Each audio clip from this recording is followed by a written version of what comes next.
Okay, good morning, everybody. Again, thanks for jumping on with us today. I'm Bobby Swofford here with Mascot Media.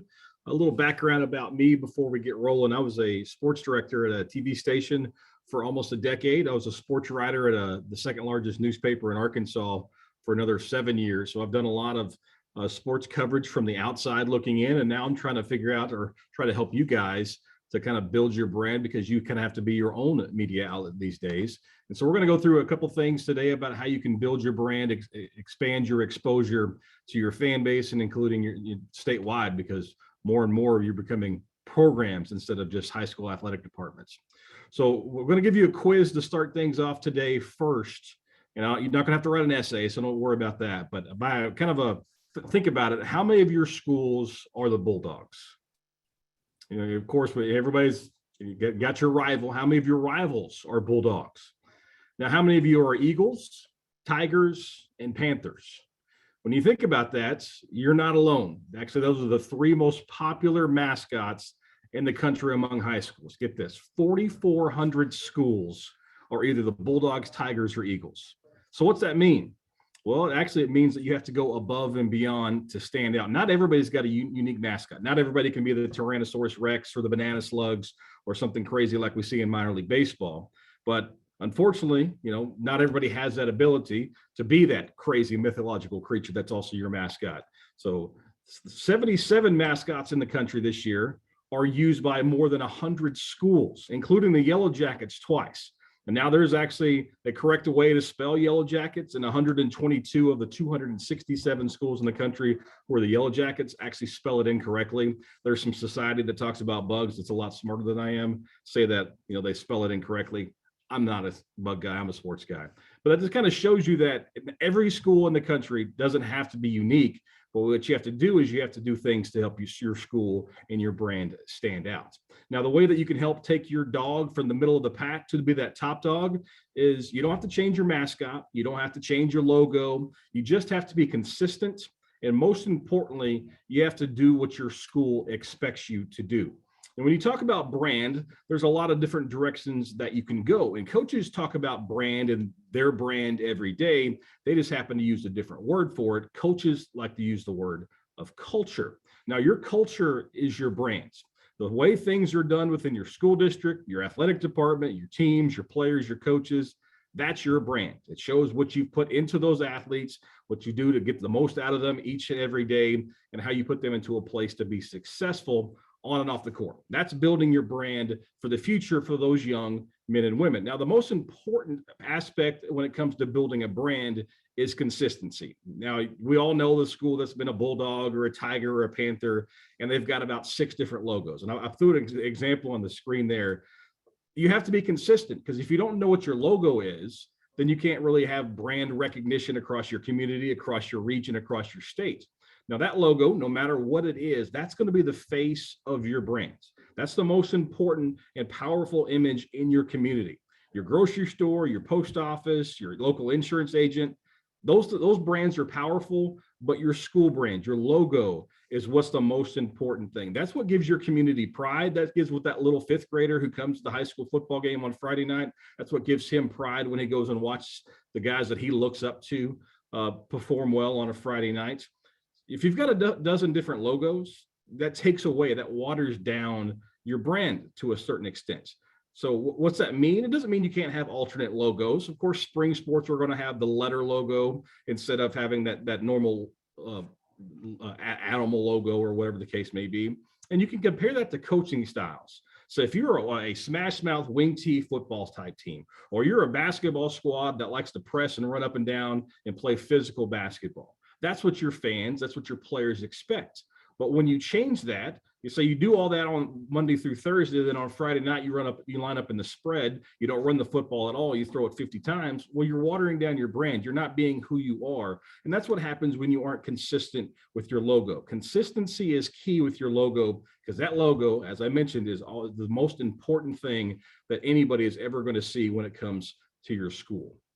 The second part of this is everything is all about information and now. This is a microwave society. We want it now. We don't want to have to wait 30 minutes to put it in the oven. We want this thing right now.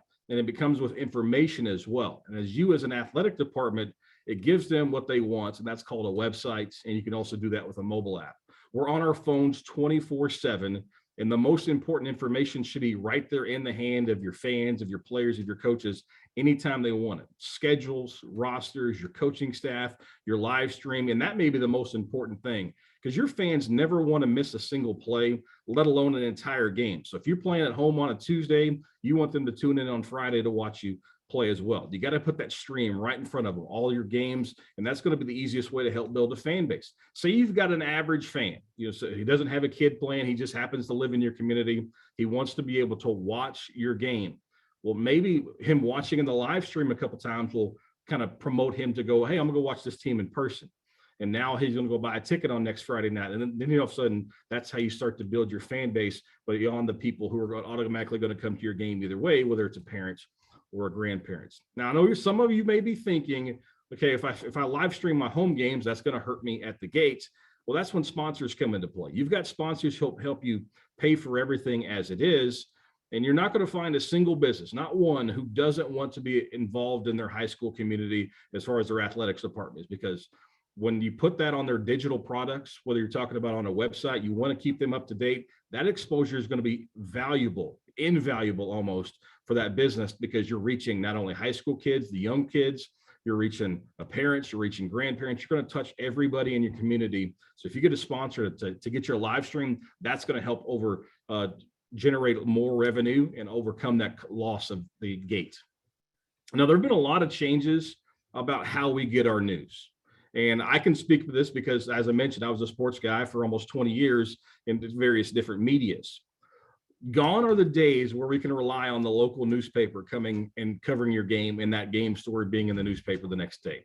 Gone are the days when the local TV station is going to show up to every one of your games and put your highlights on the website. So now you've got to become your own news outlet. Everybody wants to talk about the news coverage these days. Well, you can control the narrative of your team and your athletic department by generating your own news. And I'm not saying you've got to go out there and write 1,000-word stories on, a game recap or anything like that, but use social media to your advantage, whether it's Facebook, Twitter, Instagram, YouTube, whatever the case may be. You've got a chance to put out information, to promote your athletic department, to promote your teams, players, and coaches as much as you want to. Everybody's got a smartphone, and now you can put it to work. And that's a platform that you can use to promote, again, your teams, your coaches, everybody that's involved. You'd be amazed by how far one picture and 2 sentences can go on social media, on the internet. Everybody talks about you put something online, it's there forever. That's a good thing when it comes to athletic departments, because now you can put the spotlight onto your teams. It puts it into their phones. It puts it into their hand every day at night. What about previewing tonight's game? Maybe a spotlight on a player who's doing big things in the classroom.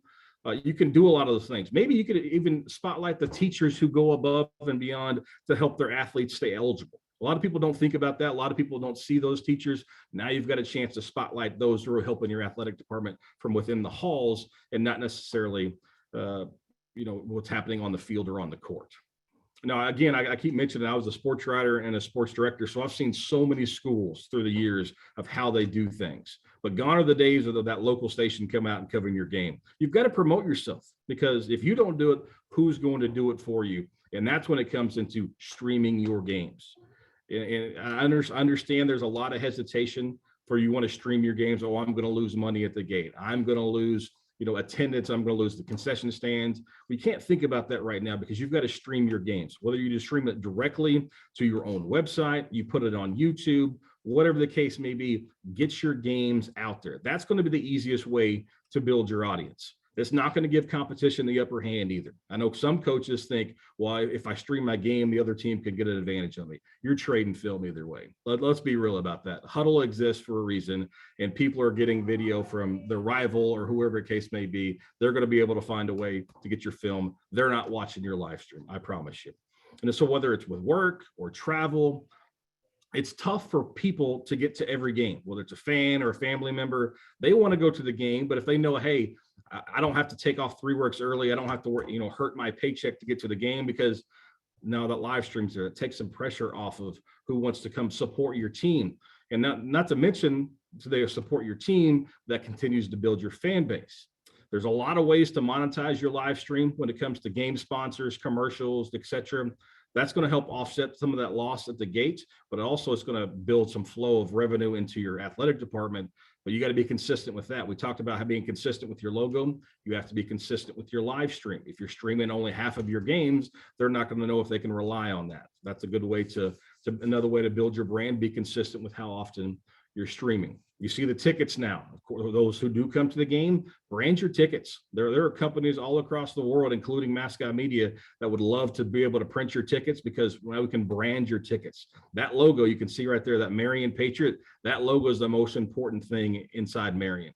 And so everybody's got a chance to buy a ticket. You might as well put your logo on it.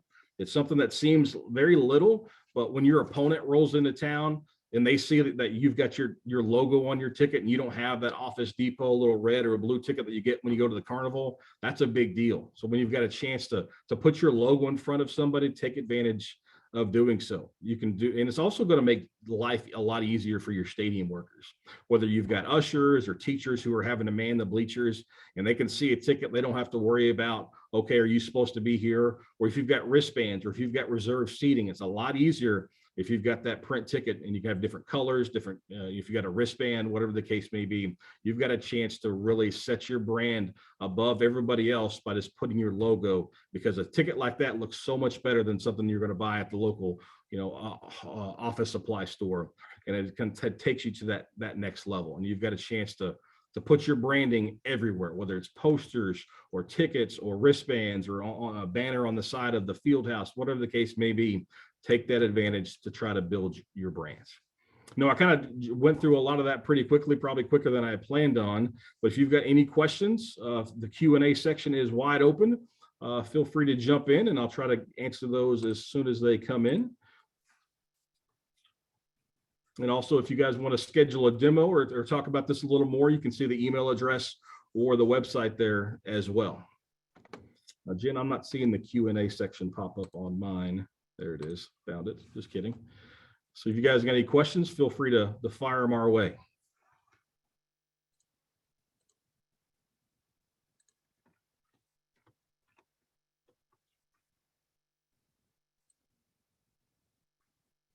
Okay.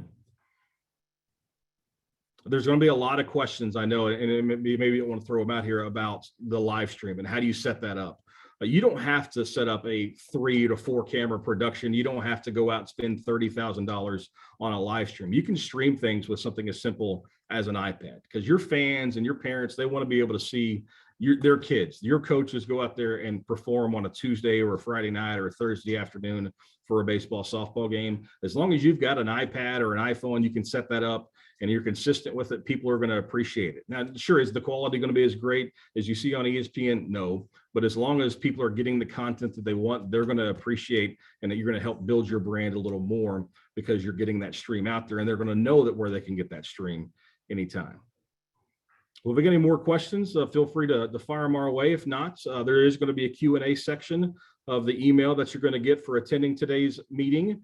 So what's going to happen, you have a chance to, kind of digest what we've talked about today, and it comes to you today, tomorrow, next week, whatever the case may be. Just shoot me an email with a question, what you might think of a good idea to talk about, ways to help build your brand or anything like that.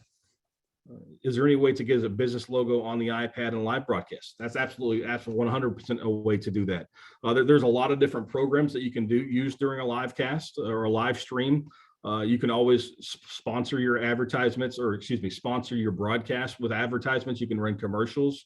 So there's a lot of ways that you can put that logo on there. Of course, everybody likes to see that little score bug at the bottom that tells you the score and the time. There's a lot of different platforms that allow you to put that on there, and you can put that logo directly right there on the score. The score bug is what they call that, and so that's a way to get that sponsor a lot more recognition. You could put it in the top right corner, a little bug there. You can show that logo off and say, hey, tonight's broadcast is brought to you by Mascot Media. And you can have that brand recognition as well as that sponsor on the screen at all times.